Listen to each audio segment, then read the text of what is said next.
P K Sasi ഉം. വിമതന്മാരുടെ യോഗം ഉദ്ഘാടനം ചെയ്യാൻ വേണ്ടി പാലക്കാട് എത്തി. ഉം. ഇന്ന് രാവിലെ എനിക്ക് തോന്നുന്നു മീഡിയാസിലൊക്കെ വലിയ കവറേജോടുകൂടി വന്ന ഒരു സാധനമാണ്. ഉം. അതായത് വലിയ സ്വീകരണമായിരുന്നു. അതായത് വലിയ സ്വീകരണം ഏറ്റുവാങ്ങിയാണ് സ്റ്റേജിലോട്ട് എത്തിയത്. ഉം. അപ്പൊ നമുക്ക് എന്തായാലും നിയമസഭാ തെരഞ്ഞെടുപ്പ് അടുത്തു വരികയാണ്. ഉം. അപ്പം പി കെ ശശിയുടെ സാധ്യതകളെ കുറിച്ച് നിലവിൽ പി കെ ശശി ഇപ്പം വിമതൻ എന്നുള്ള നിലയിലേക്കാണ് ഇറങ്ങിയിരിക്കുന്നത്. അതായത് യു ഡി എഫിലും ഇല്ല, എൽ ഡി എഫിലും ഇല്ല, ഒരു വിമതൻ എന്നുള്ള നിലയിൽ. വിമതന്മാരെന്ന് പറഞ്ഞാൽ CPM എന്ന് പറയുന്ന ഒരു പാർട്ടിയോട് വിയോജിപ്പുള്ളവരെല്ലാം കൂടെ ചേർന്നിട്ട് അല്ലെങ്കിൽ ഏതെങ്കിലും തരത്തിൽ ഉള്ള പാർട്ടിയോട് വിയോജിപ്പ് രേഖപ്പെടുത്തിക്കൊണ്ടാണ് പലരും വിമതൻ എന്നുള്ള നിലയിലേക്ക് പോകുന്നത്. ഇത് പിന്നീട് രാഷ്ട്രീയ പാർട്ടിയായി രൂപാന്തരം പ്രാപിക്കുകയൊക്കെ ചെയ്യും. ഇപ്പൊ RMB എന്ന് പറയുന്ന പോലെ പാർട്ടിയിലെ ചില നേതാക്കന്മാരോടുള്ള വിയോജിപ്പ് അല്ലെങ്കിൽ പ്രാദേശിക തലത്തിലുള്ള, ഇതിപ്പോ അദ്ദേഹം പറയുന്നത് പാലക്കാട് ജില്ലയിലെ CPM പ്രവർത്തകരുടെ ചില അധികാരം കൈ കിട്ടിക്കഴിഞ്ഞപ്പോൾ ഉണ്ടായ ചില ദുർനടപടികൾ കാരണം അതിൽ മനം നൊന്നിട്ടാണ് താൻ പാർട്ടി വിടുന്നത് അടക്കമുള്ള കാര്യങ്ങൾ പി കെ ശശി പറയുന്നുണ്ട്. ഈ ഇതുവരെ പിന്നീട് ശശിക്ക് കിട്ടിയത് പാർട്ടി വിട്ടതിന് ശേഷം ഇപ്പം അദ്ദേഹം ഈ ടൂറിസം ഡെവലപ്മെന്റ് കോർപ്പറേഷന്റെ ഡയറക്ടർ ഒക്കെ ആയിരുന്നു. അവിടെ നിന്നൊക്കെ അദ്ദേഹം രാജിവെച്ച് പുറത്തേക്ക് വരും. നിലവിൽ MLA ആണ് ഈ. അപ്പൊ പക്ഷെ ഇപ്പൊ നമ്മൾ നോക്കിക്കഴിഞ്ഞാൽ ഈ പി കെ ശശി എന്ന് പറയുന്ന ഒരാളെ കോൺഗ്രസ് എങ്ങനെ അക്കോമഡേറ്റ് ചെയ്യും എന്നുള്ളൊരു വലിയ പ്രശ്നമാണ്. കാരണം എന്താണെന്ന് ചോദിച്ചാൽ ഇപ്പൊ മണ്ണാർക്കാട് എന്ന് പറയുന്ന ഒരു മണ്ഡലം ലീഗിന്റെ മണ്ഡലമാണ്. അവിടെ മുസ്ലിം ലീഗിന് പ്രാതിനിധ്യമുള്ള മണ്ഡലമാണ്. മുസ്ലിം ലീഗുകാരൻ തന്നെയാണ് അവിടെ മത്സരിക്കുകയും ചെയ്യുന്നത്. നമ്മൾ പാലക്കാട് എന്ന് പറയുന്ന മണ്ഡലം കോൺഗ്രസ് കയ്യിൽ വെച്ചുകൊണ്ടിരിക്കുന്ന ഒരു മണ്ഡലമാണ്. അപ്പൊ അങ്ങനെ കോൺഗ്രസ് കയ്യിൽ വെച്ചുകൊണ്ടിരിക്കുന്ന ഒരു മണ്ഡലം, മണ്ണാർക്കാട് എന്ന് പറയുന്ന മുസ്ലിം ലീഗിന് കൊടുത്തിരിക്കുന്ന മണ്ഡലം. അപ്പൊ ഈ രണ്ട് മണ്ഡലങ്ങളിലും ഒരിടത്തും ഈ പി കെ ശശിയെ പോലൊരു സ്ഥാനാർത്ഥിയെ കൊണ്ടുവന്ന് ഇറക്കാൻ കഴിയില്ല കോൺഗ്രസിനെ സംബന്ധിച്ചിടത്തോളം. ഇപ്പൊ ശശി പോയത് CPM വലിയ നഷ്ടമൊന്നും ഉണ്ടാകുന്നില്ല. CPM സംബന്ധിച്ചിടത്തോളം ഒരു ഘട്ടത്തിൽ CPM പേരുദോഷം ഉണ്ടാക്കി വെച്ച ഒരു നേതാവ് എന്നുള്ള ഒരു പ്രാതിനിധ്യം കൂടി പി കെ ശശിക്കുണ്ട്. നമുക്കറിയാം പി കെ ശശിക്കെതിരായി ഉയർന്നു വന്ന ഒരു ലൈംഗിക ആരോപണം, അതുമായി ബന്ധപ്പെട്ടുകൊണ്ട് വനിതാ കമ്മീഷന്റെ ഭാഗത്തു നിന്നുണ്ടായ അന്വേഷണത്തിനൊടുവിൽ പാർട്ടി തലത്തിൽ ഇതിനെ സംബന്ധിച്ച് അന്വേഷണം നടത്തുകയും തീവ്രത കുറഞ്ഞ, നമുക്കെല്ലാവർക്കും അറിയാം തീവ്രത കുറഞ്ഞ ഒരു പീഡനമായിരുന്നു നടന്നത് എന്ന് പറഞ്ഞുകൊണ്ട് പുതിയ ഒരു വാക്ക് സമ്മാനിക്കുകയും പിന്നീട് പി കെ ശശിയെ ട്രോളുന്നതിനും CPM ട്രോളുന്നതിന് വേണ്ടിയിട്ടും അല്ലെങ്കിൽ പാർട്ടിയുടെ ഇന്റേണൽ ആയിട്ടുള്ള ഒരു അന്വേഷണ ഏജൻസി എന്നുള്ള നിലയിൽ പാർട്ടിയുടെ CBI എന്നൊക്കെ പറഞ്ഞുകൊണ്ട് കളിയാക്കുകയും ഒക്കെ ചെയ്യുകയും പിന്നീട് ഈ പി കെ ശശിയെ തീവ്രത കുറഞ്ഞ MLA എന്നൊക്കെ പറഞ്ഞുകൊണ്ട് ട്രോളിക്കൊണ്ട് നടന്ന UDF സംബന്ധിച്ചിടത്തോളം ഈ ശശിയെ ചുമക്കേണ്ട ഗതികേട് അവർക്ക് എത്തി എന്നുള്ളതാണ്. ഇതില് ശശിയൊക്കെ കാണിച്ച ഒരു നെറികേട് ഇവിടെ EMSO AKG തുടങ്ങിയ CPM സമുന്നതനായ നേതാക്കന്മാരുടെ പടം വെച്ചിട്ടായിരുന്നില്ല ഈ വിമത ഗ്രൂപ്പിന്റെ ഉദ്ഘാടന ചടങ്ങ് നടത്തേണ്ടിയിരുന്നത്. കാരണം ഒരു ഘട്ടത്തിൽ പോലും പാർട്ടിയെ വഞ്ചിക്കാത്തവരാണ് ഈ EMS ആണെങ്കിലും ബാക്കിയുള്ള അവര് ഉപയോഗിച്ചിരിക്കുന്ന ചിത്രങ്ങളെല്ലാം തന്നെ. അത് ഒരിക്കൽ പോലും പാർട്ടിക്ക് മേലെ ഒരു വഞ്ചന നടത്തിക്കൊണ്ട് പാർട്ടിയെ പിന്നിൽ നിന്ന് കുത്തിയിട്ട് അത് എന്ത് ആയിക്കോട്ടെ, പാർട്ടിയിലെ ഒരുപക്ഷെ CPM എന്ന് പറയുന്ന ഒരു വലിയ സംഘടനാ സംവിധാനമാണ്. ആ സംഘടനാ സംവിധാനത്തിലുള്ള പാർട്ടി സെക്രട്ടറി ചിലപ്പോൾ മിസ്റ്റേക്കുകൾ സംഭവിക്കാം, അല്ലെങ്കിൽ അഖിലേന്ത്യാ ജനറൽ സെക്രട്ടറിയുടെ ഭാഗത്തു നിന്ന് എന്തെങ്കിലും മിസ്റ്റേക്കുകൾ സംഭവിക്കാം, അല്ലെങ്കിൽ സ്വന്തം നാട്ടിൽപ്പെട്ട ഏതെങ്കിലും ഒരു നേതാവിന്റെ ഭാഗത്തു നിന്ന് വീഴ്ചകൾ ഉണ്ടാവാം. അത്തരം വീഴ്ചകളെ ചൂണ്ടിക്കാണിക്കുകയും വിമർശന ബുദ്ധിയോടുകൂടി കാണുകയും അത് മാധ്യമങ്ങളിൽ എത്താതെ, മീൻസ് ഇപ്പം പാർട്ടി എന്ന് പറയുന്ന പാർട്ടിയിലെ ഏതെങ്കിലും ഒരു നേതാവിനെ സംബന്ധിച്ചിടത്തോളം പ്രശ്നങ്ങൾ ഉണ്ടാകുമ്പോൾ പാർട്ടി തലത്തിൽ ചർച്ച ചെയ്യപ്പെടേണ്ട ചർച്ച ചെയ്യപ്പെടുകയും പിന്നീട് ആ ഒരു പ്രതിസന്ധിയിൽ നിന്ന് ആ പാർട്ടിയെ മോചിപ്പിക്കുകയും ചെയ്യേണ്ടത് ഏതൊരു പാർട്ടി പ്രവർത്തകന്റെ ഉത്തരവാദിത്വമാണ്. അതിന് നിൽക്കാതെ അത് പരസ്യ വിഴുപ്പലക്കലാക്കി മാറ്റുകയും പിന്നീട് പാർട്ടിയെ പിന്നിൽ നിന്ന് കുത്തുകയും ചെയ്ത ഒരു നേതാവാണ് പി കെ ശശി എന്ന് പറയുന്നത്. അപ്പം അങ്ങനെ പാർട്ടിയെ പിന്നിൽ നിന്ന് കുത്തിയ ഒരാൾക്കും EMS ചിത്രങ്ങൾ ഉപയോഗിക്കാനുള്ള അല്ലെങ്കിൽ അങ്ങനെ കുത്തുന്ന ഒരു സംഘടനയ്ക്ക് ഈ പറയുന്ന പോലെ പാർട്ടിയിലെ സമുന്നതരായ നേതാക്കന്മാരുടെ ചിത്രങ്ങൾ വെക്കാൻ ഒരിക്കലും ഒരു അർഹതയും യോഗ്യതയും ഇല്ല എന്ന് ഞാൻ പറയും. അതോടൊപ്പം തന്നെ ഇനി പി കെ ശശി വരുമ്പോൾ ഉണ്ടാകുന്ന ഒരു മാറ്റം, പി കെ ശശിയെ ഞാൻ നേരത്തെ സൂചിപ്പിച്ച പോലെ പാലക്കാട് മത്സരിപ്പിക്കാൻ കഴിയില്ല. പാലക്കാട് മണ്ഡലം തീർച്ചയായിട്ടും കോൺഗ്രസിന്റെ കയ്യിൽ നിൽക്കുന്ന മണ്ഡലമാണ്. അവിടെ ഷാഫി പറമ്പിൽ അടക്കമുള്ള നേതാക്കന്മാരുടെ വലിയൊരു സ്വാധീനം അവിടെയുണ്ട്. രാഹുൽ മാങ്കൂട്ടത്തിൽ പിന്നീട് അവിടെ വന്ന് മത്സരം ജയിച്ച ഒരാളാണ്. ഇപ്പൊ രമേശ് പിഷാരടിയെ പോലെ ഒരാളെ പാലക്കാട് സ്ഥാനാർത്ഥിയായി ഓൾറെഡി പ്രഖ്യാപിച്ചു കഴിഞ്ഞിരിക്കുന്ന സാഹചര്യമുണ്ട്. അപ്പൊ കോൺഗ്രസിന്റെ സീറ്റുകളൊന്നും വിട്ടുകൊടുക്കാൻ സാധ്യതയില്ല. പിന്നെയും സാധ്യതയുള്ളത് എന്ന് വെച്ച് കഴിഞ്ഞാൽ ഒറ്റപ്പാലത്ത് മത്സരിപ്പിക്കാം എന്ന് പറയുന്ന ഒരു തീരുമാനത്തിലേക്ക് UDF എത്തിക്കഴിഞ്ഞാൽ വിമതൻ എന്നുള്ള നിലയിൽ നിന്ന് മാത്രമായിരിക്കും, അല്ലെങ്കിൽ വിമത സ്വതന്ത്രൻ അങ്ങനെ പറഞ്ഞിട്ടായിരിക്കും പുള്ളിയെ മത്സരിപ്പിക്കുക. അല്ലാതെ UDF ടിക്കറ്റിൽ പി കെ ശശിക്ക് ഉടനെ സീറ്റ് കൊടുക്കാൻ സാധ്യതയില്ല. അപ്പോഴും ഒറ്റപ്പാലത്തിന്റെ ഒരു പ്രശ്നമുള്ളതെന്ന് വെച്ചാൽ ഒറ്റപ്പാലത്തിന് പൊതുവെ UDF സംബന്ധിച്ചിടത്തോളം വലിയ പ്രതീക്ഷയൊന്നുമില്ല. KPCCയുടെ ഒരു എന്താ പറയാ, അതിന്റെ ഒരു ആദ്യത്തെ കമ്മിറ്റി കൂടിയത് ഒറ്റപ്പാലത്താണ്, നമുക്കെല്ലാവർക്കും അറിയാവുന്ന കാര്യമാണ്. അതിന്റെ ഫസ്റ്റ് രൂപീകരണ യോഗം നടക്കുന്നത് ഒറ്റപ്പാലം എന്ന് പറയുന്ന നാട്ടിൽ വെച്ചിട്ടാണ്, ഒറ്റപ്പാലം മണ്ഡലത്തിൽ വെച്ചിട്ടാണ്.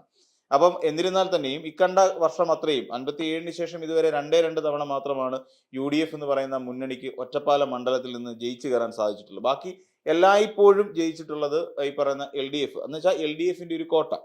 കോൺഗ്രസ് നേതാക്കന്മാർ വിജയിച്ചിട്ടില്ല എന്നല്ല, കോൺഗ്രസിന്റെ അവിടെ മത്സരിച്ച് വിജയിച്ചിട്ടുണ്ട്. എനിക്ക് തോന്നുന്നു കബീറോ അങ്ങനെ എന്തോ പറയുന്ന ഒരു നേതാവ് പല ഘട്ടങ്ങളിലായി അവിടെ നിന്ന് വിജയിച്ചിട്ടുണ്ട്. കോൺഗ്രസിന്റെ നേതാവാണ്, പക്ഷേ ഇടതുപക്ഷം എന്ന് പറയുന്ന മുന്നണിയോട് ചേർന്ന് നിന്നുകൊണ്ടാണ് അദ്ദേഹം ആ കാലങ്ങളിലെല്ലാം വിജയിച്ചത്. അപ്പം ഇടതുപക്ഷത്തിനോടൊപ്പം ചേർന്ന് നിന്ന് ഒരു നേതാവ് വിജയിക്കുക എന്ന് പറഞ്ഞാൽ തീർച്ചയായിട്ടും CPM-ന്റെ അടിസ്ഥാന വോട്ടുകളെല്ലാം അദ്ദേഹത്തിലേക്ക് എത്തുന്നു എന്നുള്ളതാണ് അതിന്റെ നമ്മൾ മനസ്സിലാക്കേണ്ടത്.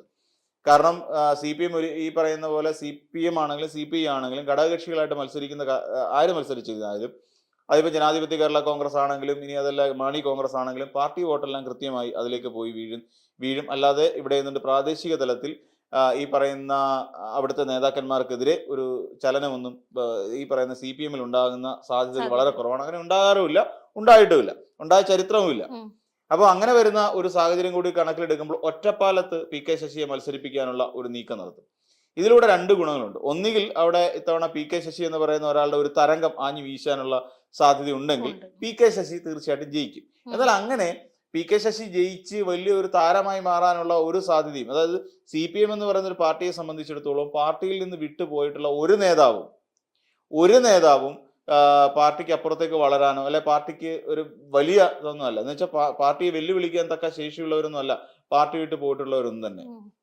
അപ്പൊ അതുകൊണ്ട് തന്നെ ഇപ്പൊ സുധാകരൻ ആണെങ്കിൽ പോലും സുധാകരനെ ഇപ്പൊ അനുനയിപ്പിക്കാൻ നീക്കം നടത്തുന്നു എന്ന് പറഞ്ഞാൽ 2022-ൽ അദ്ദേഹം പാർട്ടിയിൽ നിന്ന് പുറത്തായെന്ന് വെച്ചാൽ അതിന്റെ ഈ എന്താ പറയാ പാർലമെന്ററി കാര്യത്തിൽ നിന്നും അദ്ദേഹത്തെ ഒഴിവാക്കി നിർത്തിയിരിക്കുക. കാര്യം അന്ന് അദ്ദേഹത്തിന് 75 വയസ്സുണ്ട്. ഇപ്പൊ അദ്ദേഹത്തിന് 80 വയസ്സിനകത്ത് പ്രായമുള്ള ഒരാളാണ് സുധാകരൻ എന്ന് പറയുന്ന ഒരാൾ.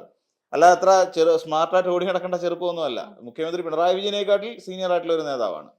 അപ്പം 80 വയസ്സോളം പ്രായമുള്ള ഒരാളാണ് സുധാകരൻ. പക്ഷെ സുധാകരൻ വിട്ടുപോയിട്ട് പോലും പാർട്ടിക്ക് ഭീതിയില്ല എന്നുള്ളതാണ്. അദ്ദേഹം സ്വതന്ത്രനായി മത്സരിക്കുമോ ഇല്ലയോ എന്നൊക്കെയുള്ള ഒരു ചോദ്യങ്ങൾ ഇപ്പോഴും നമ്മുടെ മുന്നിലുണ്ട്.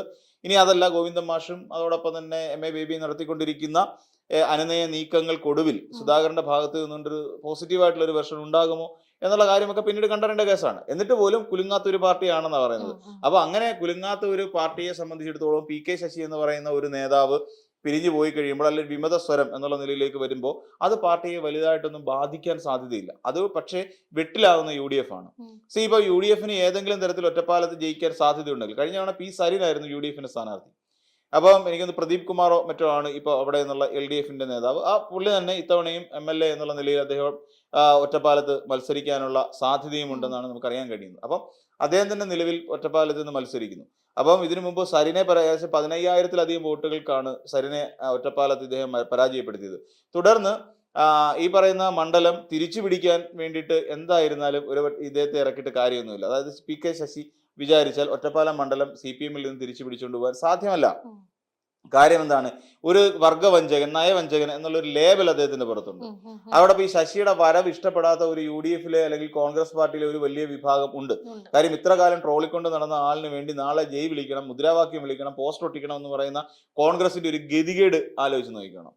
ഇപ്പൊ നമ്മൾ കൃത്യമാണ് ഇത്രയും കാലം കുറ്റം പറയാൻ നടക്കായിരുന്നു ശശിക്കാരൻ തീവ്രത കുറഞ്ഞത് എന്നൊക്കെ പറഞ്ഞുകൊണ്ട് ഒരു വലിയ ഇനിയിപ്പോ തീവ്രത കുറഞ്ഞു എന്ന് പറയുന്ന ഒരു പ്രയോഗത്തിന് പോലും സാധ്യതയില്ലാത്ത ഒരു അവസ്ഥയിലേക്ക് UDF നേതൃത്വം കൊണ്ടെത്തിച്ചു.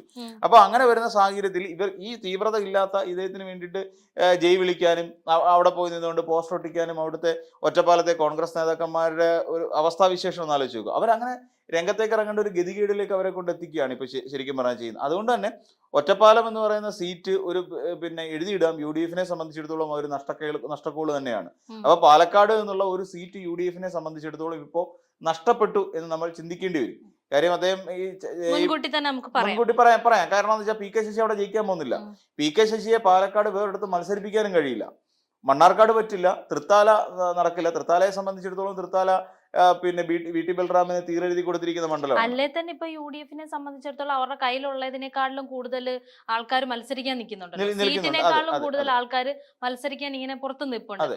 അപ്പൊ ഇവർ ഇതിനെ അഫോർഡ് ചെയ്യാന്ന് പറയുന്നത് ഇവരെ സംബന്ധിച്ചിടത്തോളം വലിയൊരു പ്രതിരോധത്തിലല്ലേ ഇവര് ചെന്ന് എത്താൻ പോകുന്നത്. തീർച്ചയായിട്ടും അതെ. കാരണം എന്ന് വെച്ച് കഴിഞ്ഞാൽ ഇപ്പം നമ്മൾ നോക്കിക്കഴിഞ്ഞാൽ പാലക്കാട് ഭാഗത്ത് തൃത്താല ഇയാൾ വിട്ടുകൊടുക്കാൻ പിന്നെ VT ബൽറാം വിട്ടുകൊടുക്കില്ല. ഇപ്പൊ ഇങ്ങോട്ട് നോക്കിയാൽ ഷൊർണൂർ ആണെങ്കിൽ പോലും ഷൊർണൂരും അത് വലിയ പ്രതീക്ഷ വെക്കേണ്ട ഒരു മണ്ഡലമൊന്നും അല്ല. അവിടെ ഒരു പക്ഷേ ഇനിയിപ്പം സന്ദീപ് വാര്യർ മത്സരിക്കാൻ വേണ്ടി കച്ചമുറുക്കിയിരിക്കുന്നു. സന്ദീപ് വാര്യർ തൃശ്ശൂർ വേണോ അവിടെ വേണോ എന്നുള്ളൊരു കൺഫ്യൂഷനിൽ നിൽക്കുന്ന ഒരാളാണ്. അപ്പം തീർച്ചയായിട്ടും സന്ദീപ് വാര്യർ മിക്കവാറും ഷൊർണൂരിലേക്ക് തന്നെ സന്ദീപ് വാര്യർ ഇതിനെ കയറിയ സമയത്ത് തന്നെ ഷൊർണൂരിൽ മത്സരിക്കും എന്ന് പറയുന്ന ഒരു നീക്കം നടത്തിയിട്ടുണ്ടായിരുന്നു. പാലക്കാട് വിട്ടിട്ട് സന്ദീപ് വാര്യർക്ക് യാതൊരു പ്രസക്തിയില്ല. അപ്പൊ പാലക്കാട് ജില്ലയിൽ ഏതെങ്കിലും ഒരു മണ്ഡലം ഇപ്പൊ നമ്മൾ നോക്കിയോളൂ, ഈ ലീഗിന് കൊടുത്ത മണ്ഡലങ്ങളൊന്നും തിരിച്ചു പിടിക്കാനും പറ്റില്ല.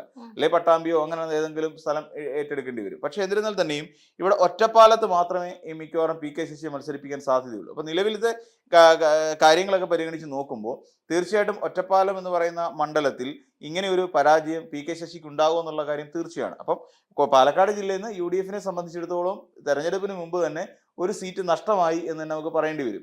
അപ്പൊ പാലക്കാട് ജില്ലയിൽ ഒന്ന് കുറച്ച് എണ്ണിയാൽ മതി. ഇനി പിന്നെ തൃത്താല MP രാജേഷനായിരിക്കും ഇത്തവണ മത്സരിക്കുക. അപ്പൊ അങ്ങനെ വരുമ്പോൾ തൃത്താലയും നഷ്ടപ്പെട്ടു എന്നുള്ളതാണ് നമുക്ക് മനസ്സിലാക്കാൻ കഴിയുന്ന ഏറ്റവും പ്രധാനപ്പെട്ട. ഇപ്പൊ ആലത്തൂരൊക്കെ വന്നു കഴിഞ്ഞാൽ ആലത്തൂരൊക്കെ CPM-ന്റെ കോട്ടകളാണ്. അവിടെയൊക്കെ നമ്മൾ പ്രതീക്ഷിക്കേണ്ട ആവശ്യമൊന്നും പിന്നെ UDF-ന് കിട്ടും എന്ന് നമുക്ക് പ്രതീക്ഷിക്കാൻ പറ്റുന്ന മണ്ഡലങ്ങളൊന്നുമല്ല. അപ്പൊ തന്നെ പാലക്കാട് ജില്ലയിൽ ഒരെണ്ണം വെട്ടിപ്പോയി എന്നുള്ളതാണ്, സാധ്യതയുള്ള ഒരെണ്ണം വെട്ടിപ്പോയി. അത് ഓൾറെഡി എണ്ണത്തിൽ വരുന്നതല്ല. കാര്യം ഒറ്റപ്പാലം CPM-ന്റെ കയ്യിലിരിക്കുന്ന ഇടതുപക്ഷത്തിന്റെ കോട്ടയാണ്.